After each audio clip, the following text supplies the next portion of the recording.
வணக்கம். இந்த நிகழ்ச்சி வந்து நான் ரொம்ப நான்லீனியர் நரேஷனில் எங்கே யாரை பற்றி எப்படி ஆரம்பிக்குதுன்னு தெரியல, நான் ப்ரிப்பேரும் பண்ணல. ஏன்னா இந்த படத்தில் எல்லா டிபார்ட்மெண்ட்டில் ஒர்க் பண்ணவங்க எல்லாருமே என்னோடய ஃப்ரெண்ட்ஸ் தான். விஷால்லேருந்து, இந்த படத்தினோட டிஓபி ராஜ்குமார்லேருந்து, இந்த படத்தினோட ஆர்ட் டைரக்டர் மனோஜ்லேருந்து, இந்த படத்தினுடைய ரைட்டர்ஸ் மணியிலேருந்து, மகிழன் தோழர்லேருந்து, இந்த படத்தினுடைய என்ன சொல் இர்ரெஸ்பெக்ட் ஆஃப் எல்லா டிபார்ட்மெண்ட்டுமே அதில் வந்து கண்டிப்பாக என்னோடய ஃப்ரெண்ட்ஸ் இருக்காங்க. அந்த வகையில் முக்கியமாக நடித்தவங்க சரவணன்லேருந்து, டிஎஸ்கேலேருந்து, காளியனாலேருந்து, தமிழ்லேருந்து எல்லாருமே ரொம்ப பிரமாதமான ஆக்டர்ஸ் வந்து இந்த எனக்கு ஃப்ரெண்ட்ஸாக அமைஞ்சு அதே சமயத்தில் இந்த படத்தில் ஒன்றா வேலை செஞ்சுருக்காங்கங்கிறதுல பெரிய பெரிய சந்தோஷம்.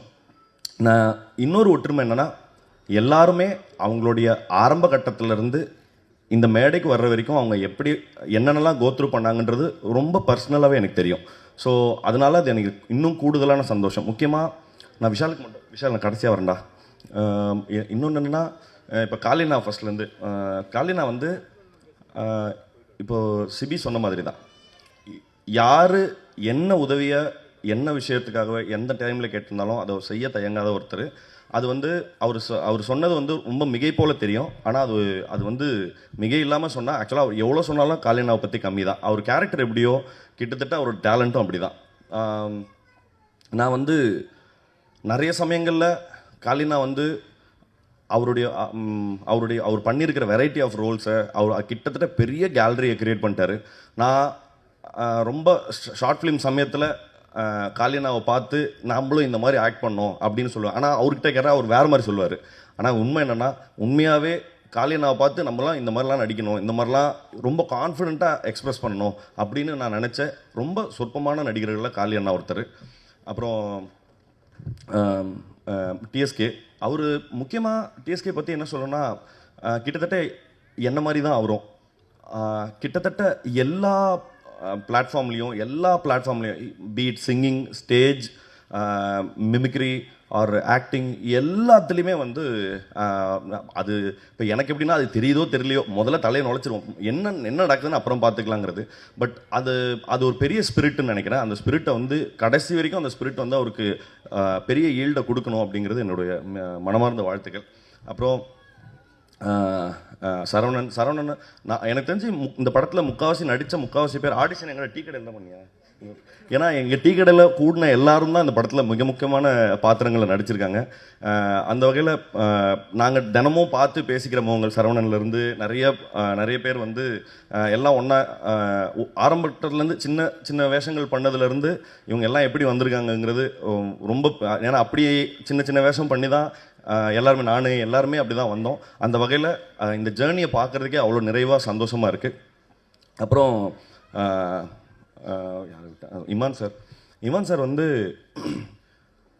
நீங்கள் நான் வந்து அவர் ஒர்க் பண்ண படத்தில் ஒரே ஒரு படம் தான், விஸ்வாசம் மட்டும் தான் நான் டயலாக் ரைட்டராக ஒர்க் பண்ணியிருக்கிறேன். பட் அவ்வளோ வெரைட்டி ஆஃப் சாங்ஸ், அவ்வளோ எக்ஸ்ட்ராடினரியான சாங்ஸை வந்து நம்மளுக்கு ஏன்னா ஒரு மெலடிங்கிறது வந்து இன்றைக்கி தேதிக்கு ரொம்ப குறைஞ்சி போயிட்டு இருந்த நிலைமையில் அந்த பேலன்ஸை டில்ட் பண்ணுற ஒர்க் வந்து அந்த வேலையை செய்கிற ரொம்ப கம்மியான பேரில் வந்து சார் இருக்காங்க.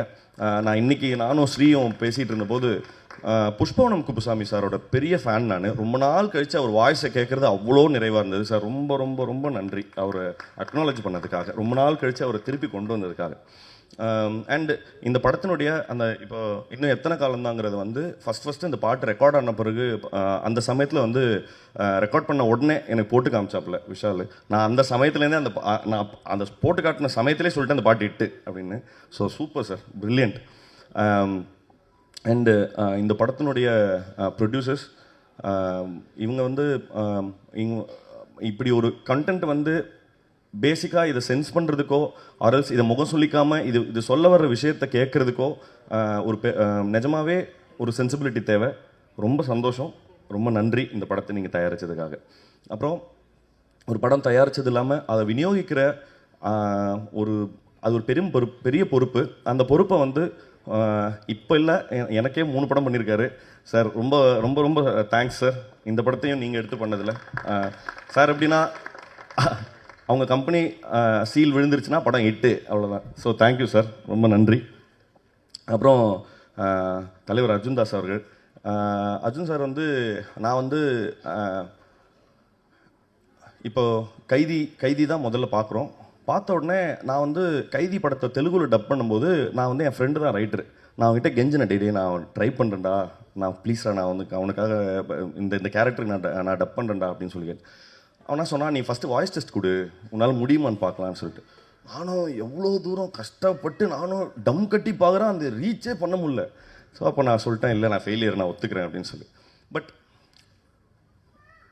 ஆஸ் அன் ஆர்டிஸ்டாக நம்ம வந்து ஒரு ரோலை கையில் எடுக்கிறோம். பட் அந்த ரோலை ஓன் பண்ணுறதுக்கு வந்து ஒரு பெரிய சுப்ரீம் கான்ஃபிடென்ஸ் வேணும். அது ஃபஸ்ட் படத்துலேயே எப்படி இந்த ஆளுக்கு வந்தது அப்படிங்கிறது எனக்கு பயங்கர பெரிய ஆச்சரியம்.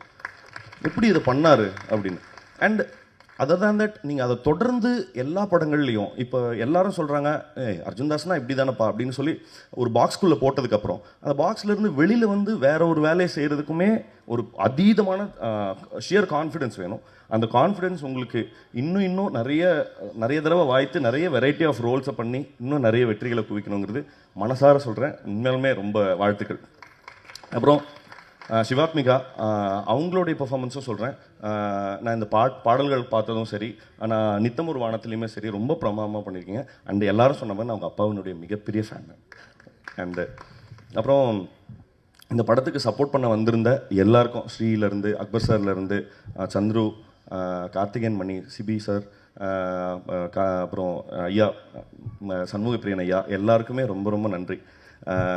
இப்போ கம்மிங் டு விஷால் வந்து இதே மாதிரி தான் ஒரு கிட்டத்தட்ட 2007 and 8 காலேஜ் 2008 நான் வந்து ஒரு ஸ்டேஜில் மிமிக்ரி பண்ணோம், ஒரு ஸ்டேஜ் ஆர்டிஸ்டாக.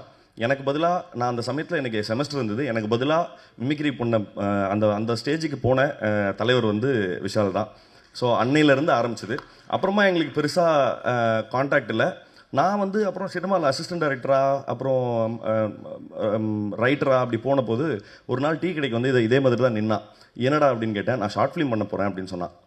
பட் அந்த சமயத்துலேருந்து த ஸ்ட்ரகிள்ஸ், அவன் அனுபவித்த ஸ்ட்ரகிள்ஸும் சரி, இங்கே அவன் நிற்கிறதுக்கு என்னென்னலாம் அவன் கோத்ரூ பண்ணியிருக்காங்கிறத ரொம்ப என்ன சொல்கிறது, ரொம்ப பக்கத்துலேருந்து பார்த்ததில் நான் அவ்வளோ பெருமையாக இருக்குது. தனி ஆளாக இவ்வளோ பெரிய பேட்டில் நான் சொல்கிறது, இப்படி ஒரு சினிமா எடுத்து அரல்ஸ் இப்படி இந்த சினிமாவை ஒரு பேப்பர்லேருந்து ஒரு சினிமாவாக மாற்றினதுலேருந்து அவனோட கான்ஃபிடென்ஸும் அண்ட் அவனோட தைரியமும் எனக்கு மிகப்பெரிய இன்ஸ்பிரேஷன். வந்து நான் இது சும்மா மேடைக்காகலாம் சொல்ல, நான் எங்கள் ஃப்ரெண்ட்ஸ் கிட்ட பேசும்போதே இந்த பையன் படுறா அப்படின்னு சொல்லி நான் இவனை பற்றி ரொம்ப பெருமையாக, ஏன்னா எங்களுக்கு நான் மட்டும் இல்லை, என்னோடய ஃப்ரெண்ட்ஸ் எல்லாருமே சொல்லியிருக்காங்க, இவன் வந்து எலிவல்ல மாதிரி ஏதாவது நோண்டிகிட்டே இருக்கான் பாரு அப்படின்னு சொல்கிறது வந்து ஒரு நிச்சயமாக ஒரு பெருமையை போல். இவங்க பெற்றவர்கள் வந்து எவ்வளோ பெருமை அடைவார்களோ அதுக்கு ஈக்குவலண்ட்டாக நானும் பெருமை அடைகிறேங்கிறதுல எந்த பொய்யும் இல்லாமல் சொல்லிக்கிறேன். இந்த படம் அது பேசின விஷயத்துக்காகவும் அது வந்து எடுக்கப்பட்ட நேர்த்திக்காகவும் நிச்சயமாக உங்கள் எல்லாருடைய ஆதரவும் பெறும் அப்படிங்கிறதுல எனக்கு எந்த மாற்று கருத்தும் இல்லை. நிச்சயமாக நீங்கள் எல்லாரும் சப்போர்ட் பண்ணணும்னு கேட்டுக்கிறேன். தேங்க்யூ. இந்த படம் வந்து ஒரு நம்பிக்கையை சார்ந்து டிபேட் பண்ணக்கூடிய ஒரு படம் தான். குசு மட்டும் படம் கிடையாது, நம்பிக்கையை சார்ந்து டிபேட் பண்ணக்கூடிய படம். பாம்ன்ற ஒரு டைட்டில் ஏன் வச்சோன்னா, இப்போது இந்த உலகத்தில் வந்து பாம் போட்டு பக்கத்து நாடுகளில் ஐக்கவோ ஒரு ஐடியாலஜிக்கல் தாட் ப்ராசஸ்னால நம்ம நாடோ வாட் எவர் வார்ஸ் வருது, மாற்றி மாற்றி பாம் போட்டு அழிச்சுக்கிறாங்க. காளி சார் விடுற பாம் ஒரு ஊரை உருவாக்கும். அதுதான் இந்த படம், அதுதான் இந்த bomb. Imman sir, it has been a pleasure, sir. I think he is a well-wisher to me. He is not my brother, but he is my philosophical guru. இது உடனே நிறைய பேர் உடனே தப்பாக யோசிக்க வேணாம்.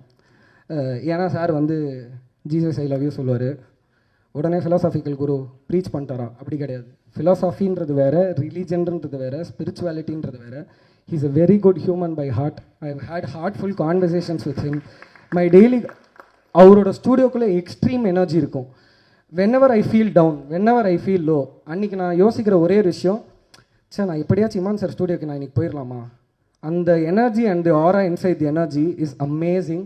and that is what has converted to songs, that is what has converted to the RR, and you're just an amazing human being, and I'm so grateful, sir, and I really wish that you will be as a well-wisher and a guru or whatever to ever, sir. எனக்கு பர்சனலாக கேட்டுக்கிறேன் sir. Thank you so much sir.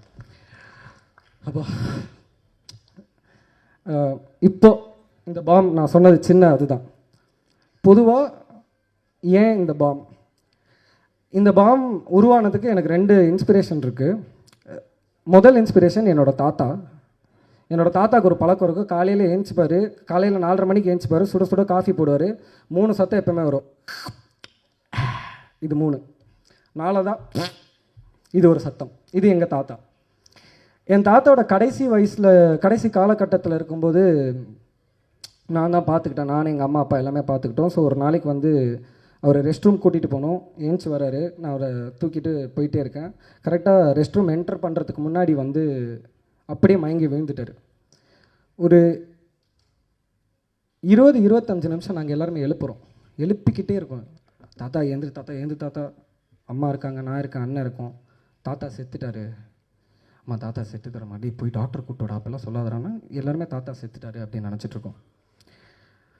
சரி, நான் கரெக்டாக டாக்டரை கூட்டிகிட்டு போகலான்னு சொல்லிட்டு பைக் சாவியை தேடி எடுக்க போகும்போது டர்ன்னு ஒரு பெரிய சத்தம். எங்கள் தாத்தா ஏஞ்சிட்டார். மனுஷனுக்கு அப்போ 85 வயசு. He just woke up. அப்படியே ஹி ஜஸ்ட் stood up. எனக்கு ஒன்றும் பிரச்சனை இல்லை. ரெஸ்ட் ரூம் போனார், வந்தார். அடுத்த நாளைக்கு வந்து நான் வீட்டுக்குள்ளே என்ட்ராறேன். எங்கள் தாத்தா வந்து ஃபோனில் பேசிக்கிட்டு இருக்காரு என்னோடய அங்கிள்கிட்ட. டேய் 5 நிமிஷம் நான் போய் கடவுளை போய் பார்த்துட்டு வந்தேன்டான்னாரு. எனக்கு ஒன்றுமே புரியல. இது முதல் இன்ஸ்பிரேஷன். இப்படி ஒரு பயங்கரமான சம்பவம் இருக்குது, இதை வச்சு ஒரு கதை பண்ணலான்னு. 2வது, நம்ம சில விஷயம் கோத்ரூ பண்ண மாட்டோம், ஆனால் கொஞ்சமாக நம்மளோட ஃப்ரெண்ட்ஸ் நிறைய விஷயத்த கோத்ரூ பண்ணுவாங்க, இல்லாட்டி நம்ம எம்பத்தைஸ் பண்ணலாம். ஸ்கூல் காலேஜ் 2-3 வீடியோஸ் பார்த்தேன் கடந்த சில வருஷங்களுக்கு முன்னாடி. ஸ்கூல்ஸில் வந்து ஸ்டூடெண்ட்ஸ் ஒரு விதமாக பிஹேவ் பண்ணுறதோ, ரிலிஜன் நோக்கியோ, சாமி நோக்கியோ, நம்பிக்கை சார்ந்து நோக்கியோ, அதை பற்றி சண்டை போடும்போது, ஒருத்தர் இன்னொருத்தரை இழிவுபடுத்தும் போதோ, அதெல்லாம் மனசு உலுக்கிக்கிட்டே இருந்துச்சு. சரி, இதை நோக்கி ஒரு படம் பண்ணணும் அப்படின்னு தோணுச்சு. இது எல்லாமே கலந்து நம்பிக்கை சார்ந்து நம்பிக்கையை பற்றி பேசக்கூடிய ஒரு படம் தான் பாம். ஆனால் இது யார் மனசையும் புண்படுத்தவோ, யாரையும் ஹர்ட் பண்ணவோ அந்த ஆங்கிளில் டிஸ்கஸ் பண்ணவே இல்லை இந்த படம். ஏன்னா ஒரு நண்பன் உயிரோடு இருக்கான் அப்படின்னு நினைக்கக்கூடிய ஒரு நண்பன் தான் வந்து மணிமுத்துன்ற கேரக்டர் அர்ஜுன் சார். அவருக்கு ஒரு நம்பிக்கை இருக்குது, காளி சாருக்கு ஒரு நம்பிக்கை இருக்குது, சிவாத்மிகா மேம்க்கு ஒரு நம்பிக்கை இருக்குது. இந்த படத்தில் எல்லாருக்குமே ஒரு நம்பிக்கை இருக்குது. ஏன் எனக்கு இந்த படம் ஓடுன்ற ஒரு நம்பிக்கை இருக்குது, இந்த படம் நல்ல படம்ன்ற ஒரு நம்பிக்கை இருக்குது. அதை எல்லாருமே இந்த மக்கள் வந்து இந்த படத்தை அவங்க கையில் கொண்டு போய் சேர்க்கும்போது அதை ஏற்றுப்பாங்கன்ற ஒரு நம்பிக்கை இருக்குது. ஏன்னா இந்த படத்தில் எனக்கு ஒரு வசனம் ரொம்ப பிடிக்கும். ஒவ்வொரு மனிதனும் காலையில் கண்முழிக்கும் போது ஏதோ ஒரு நம்பிக்கையில் தான் கண்முழிக்கிறான். அந்த நம்பிக்கையை நம்ம சரியாக பயன்படுத்துகிறோமான்ற ஒரு கேள்விக்குறிதான்ற ஒரு வசனம் இருக்கும், எனக்கு ரொம்ப பிடிக்கும். ஸோ நம்பிக்கை யார்கிட்டையுமே நம்ம பறிக்க முடியாது. அப்படி நம்பிக்கை பற்றியும் நண்பனை பற்றியும் நம்மளோட இமோஷன்ஸ் பற்றியும் நமக்குள்ளே இருக்கிற கேள்விகளும் சக மனிதனை நம்ம என்னவா பார்க்குறோம் அதெல்லாம் தாண்டி அன்பு மட்டும்தான் இங்கே எல்லாமே நிலைக்கும்னு சொல்லக்கூடிய ஒரு படம் தான் பாம். ஏன்னா பாமுக்கான முழுசாக நான் இந்த விளக்கத்தையும் நான் சொல்லணும்னு நான் நினைக்கிறேன். ஒரு ஹியூமன் பாடியிலேருந்து தேவையில்லாத வாய்வு தான் குசுன்னு சொல்கிறோம். அப்போ இந்த சோஷியல் சிஸ்டமில் தேவையில்லாத நிறையா இருக்குது. அதை மெட்டஃபரிக்கலாக சொல்லணும்னு நினச்சது தான் இந்த bomb. And Arjun Das sir, சுற்றி இங்கே வரேன் sir. Thank you so much sir. அவரை நிறையா படித்திருக்கேன். வெறும் காலில் ஓடி இருக்காரு. காளி சாரை உப்பு மூட்டை தூக்கிட்டு எவ்வளோ தூரம் ஓடி இருக்காரு. கத்துவார், ஷார்ட் கட் சொல்லுவானா மாட்டானாடா, ஐம் லிஃப்டிங் அப்படின்வார். பரவாயில்ல தூக்கட்டும் மனுஷன் அப்படின்னு நானும் விட்டுருக்கேன். அந்த மாதிரி நான் நிறையா வச்சு செஞ்சுருக்கேன். ஆனால் என்கிட்ட எப்போவுமே கேள்வி கேட்பார், என்ன எப்படா இதில் யோசிச்சேன்னாரு. நான் ஒரு படம் அவரோட வேலை பார்த்தேன், ஒரு ஹிந்தி படம். எங்கள் மேம் டைரக்ட் பண்ணும்போது நான் ஏடியாக வேலை பார்த்தேன். தெரில, அன்றைக்கிலேருந்து எனக்கு சாருக்கு இந்த மாதிரி ஒரு, ஏன்னா எல்லா படத்துலையும் போய் அடிக்கிறாரு. அவர் ஏதோ ரஃப் அண்ட் டஃப்னு நினைக்கிறாரு. அவர் ரொம்ப க்யூட்டான பர்சன் ஆக்சுவலாக. மனுஷன் ரொம்ப தங்கமானவன், ரொம்ப க்யூட்டு, கொஞ்சலாம் அவரை. ஸோ அவர் பண்ண இது கண்டிப்பாக ஒர்க் ஆகுன்ற ஒரு நம்பிக்கை இருந்துச்சு. But at the same time to take it up as a challenge and to own the character and to do it to your utmost strength and convince. Like என்கிட்ட நிறைய பேர் கேட்டவங்க இருக்காங்க. சிபிஐயா சொன்ன மாதிரி எப்படியான்னு கேட்டவங்க நிறைய பேர் இருக்காங்க. நிறைய பேர் படம் பார்த்தாங்க. படம் பார்த்துட்டு ஐயா ஃபஸ்ட்டு டவுட்ஃபுல்லாக தான் இருந்துச்சு, Arjun Das sir pull off பண்ணார், ஆனால் மிரட்டிட்டாருங்க அப்படின்ட்டாங்க. So that was, I think that is his conviction, the way he pulled it off. And next to the audience, to social media, press, என்னோடய முதல் படம் சில நேரங்கள் சில மனிதர்கள் வந்து எவ்வளோ தூரம் மக்கள்கிட்ட சேர்க்க முடியுமோ அதுக்கான எல்லா முயற்சியும் நீங்கள் பண்ணீங்க. ஸோ ஃபஸ்ட்டு அதுக்கு இன்றைக்குமே நான் அந்த நன்றி கடனோட தான் இருப்பேன், என்றைக்குமே இருப்பேன். உங்களோட எழுத்தும் உங்களோட வார்த்தையும் பெரிய பெரிய வேல்யூ இருக்குது, அது நீங்கள் எல்லோரும் அது உங்களுக்கே தெரியும். அதே மாதிரி இந்த பாம் படத்தையும் செப்டம்பர் 12th மக்கள்கிட்ட கண்டிப்பாக போய் சேர்ப்பீங்கன்னு நான் நம்புகிறேன். உங்களுக்கு பிடிச்சிருந்தா நீங்கள் கண்டிப்பாக சேர்ப்பீங்கன்னு நான் நம்புகிறேன். உங்களுக்கு பிடிக்கும்னு நான் நம்புகிறேன். மக்களும் தேட்டருக்கு வந்து இந்த படத்தை பார்ப்பாங்கன்னு நான் நம்புகிறேன். நம்பிக்கை அதானே எல்லாம். நன்றி.